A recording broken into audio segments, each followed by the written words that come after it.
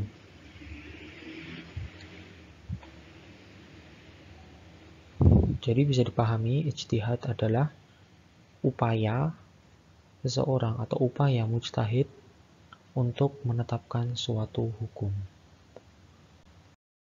Yang kedua yaitu syarat-syarat berijtihad.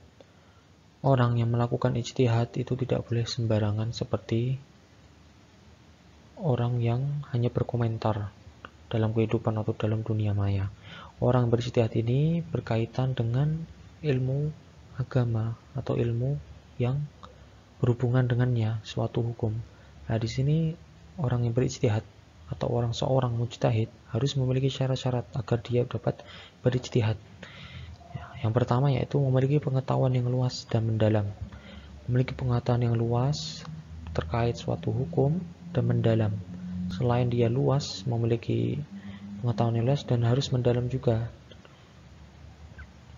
Mendalam di sini dia memiliki pengetahuan yang fokus pada suatu hukum atau pada suatu ilmu, cabang ilmu. Kemudian yang kedua yaitu memiliki pemahaman mendalam dalam berbahasa Arab. Kemudian ilmu tafsir dan ilmu fikih, ilmu tarikh dan ilmu lain-lainnya. Di sini karena kebanyakan seorang mujtahid, seorang ulama itu adalah orang yang memiliki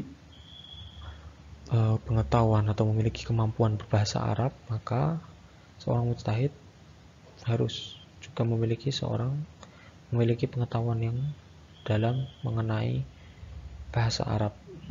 Karena banyak kitab maupun sumber hukum seperti Al-Quran dan hadis ini berbahasa Arab, maka juga seorang mujtahid harus memiliki kemampuan yang mendalam dalam bahasa Arab agar kita mengetahui dan dapat menjelaskan atau menafsirkannya dengan baik dan benar, dan juga ilmu yang lainnya.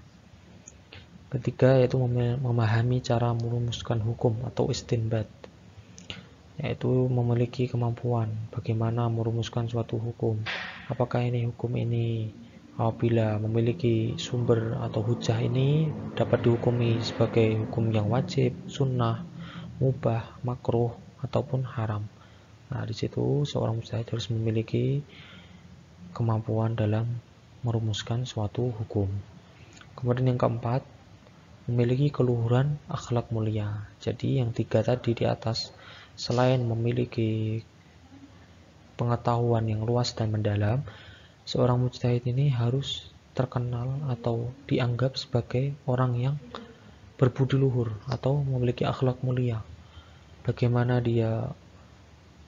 cara seorang mujtahid ini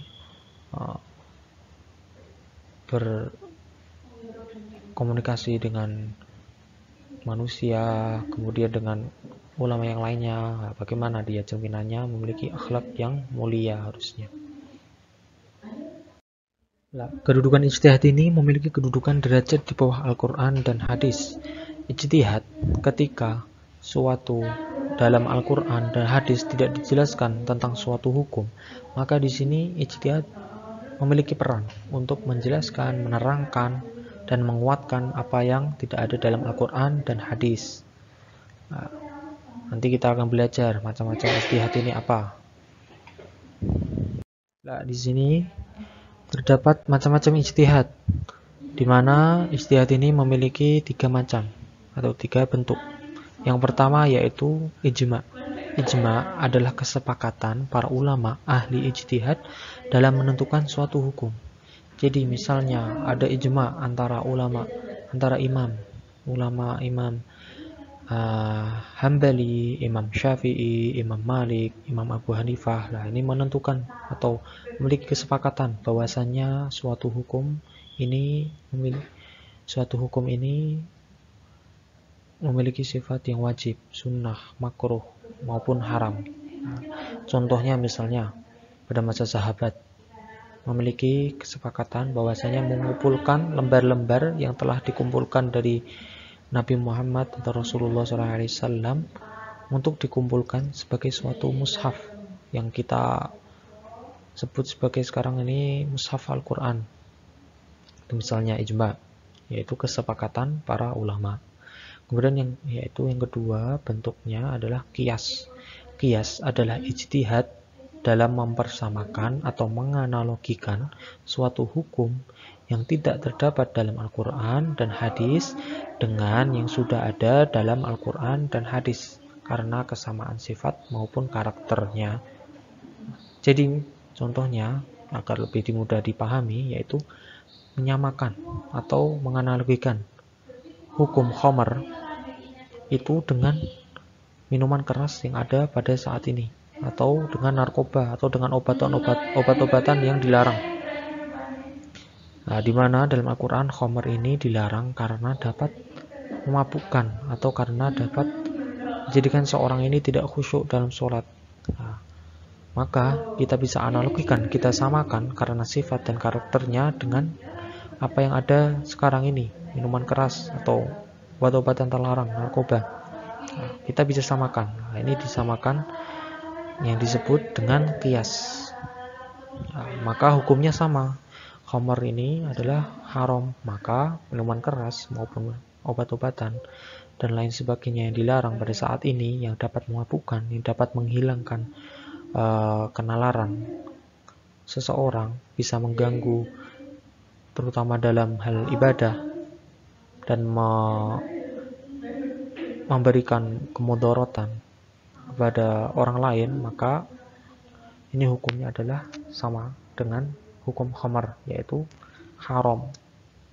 Kemudian yang ketiga yaitu bentuknya adalah maslahah mursalah, yaitu penetapan suatu hukum yang mementingkan kemanfaatan suatu perbuatan dan tujuan hakiki terhadap syariat Islam. Nah, contohnya kita mengganti suatu barang yang kita mau beli dan kita karena kerusakan yang ada pada barang tersebut, ya, karena kemaslahatan kita menggantinya walaupun hal tersebut tidak ada dalam kesepakatan tersebut, tetapi karena kemaslahatan untuk bersama kita ganti atau kita perbaiki. Nah, seperti itu, yaitu mementingkan kemaslahatan untuk bersama atau untuk bersifat umum. Jadi bisa dipahami ya bahwasanya bentuk-bentuk ijtihad ini ada 3. Yang pertama adalah ijma atau kesepakatan ulama, kemudian qiyas atau persamaan hukum, dan maslahah mursalah yaitu mementingkan kemanfaatan bagi umum. Kemudian yang terakhir yaitu adalah pembagian hukum Islam. Hukum Islam ini memiliki 2 pembagian, yaitu hukum taklifi dan hukum wada'i. Hukum taklifi ini adalah perintah maupun larangan Allah Subhanahu wa taala untuk manusia, dan hukum wada'i adalah perintah Allah yang merupakan sebab, syarat dan penghalang bagi adanya sesuatu. Nah, di sini kita membahas mengenai hukum taklifi saja, yang mana itu telah kita ketahui secara umum, maka ini penting untuk diketahui oleh anak-anak sekalian. Nah, hukum taklifi ini dibagi menjadi 5. Yang pertama yaitu wajib atau fardu, yaitu perintah Allah Subhanahu wa taala yang harus dikerjakan oleh manusia.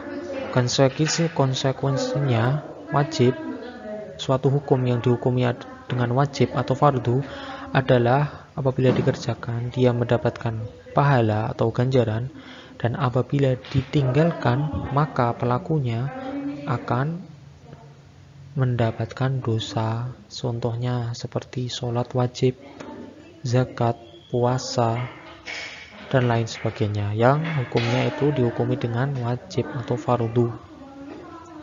Nah, bisa dipahami kan? Nah, yang kedua adalah sunnah atau mandub, yaitu tuntutan untuk melakukan suatu perbuatan. Nah, konsekuensinya ini apabila dilakukan maka pelakunya mendapatkan pahala, dan apabila tidak dilakukan atau keberatan maka dia tidak mendapatkan dosa dan juga pahala. Nah, contohnya sholat sunnah rawatib, sholat puasa Senin Kemis, kemudian sedekah, infak. Nah, itulah perbuatan-perbuatan yang dihukumi dengan sunnah atau mandub. Yang ketiga yaitu haram atau tahrim, yaitu larangan mengerjakan suatu perbuatan. Konsekuensinya apabila dilakukan maka dia akan mendapatkan dosa, dan apabila dia tinggalkan maka dia akan mendapatkan pahala. Ini kebalikan dari wajib. Contohnya seperti minum minuman keras, narkoba, mencuri, berjudi, dan lain sebagainya, zina, lah seperti itu. Jadi bisa dipahami ya, bahwasanya haram ini dilarang untuk melakukannya, dan apabila bisa ditinggalkan maka dia akan mendapatkan pahala. Nah, kemudian selanjutnya yaitu makruh atau karohah, yaitu suatu tuntutan untuk meninggalkan suatu perbuatan. Makruh ini apabila dilakukan atau dikerjakan maka dia tidak akan mendapatkan pahala dan juga dia tidak akan mendapatkan dosa. Seperti misalnya dia meminum atau memakan suatu makanan atau minuman yang baunya tidak sedap, misalnya bau bawang, terus kita melakukan sholat, nah itu maka akan dibenci atau makruh atau dimurkai oleh Allah. Nah, sebaiknya kita menjauhi hal-hal yang bersifat makruh tersebut.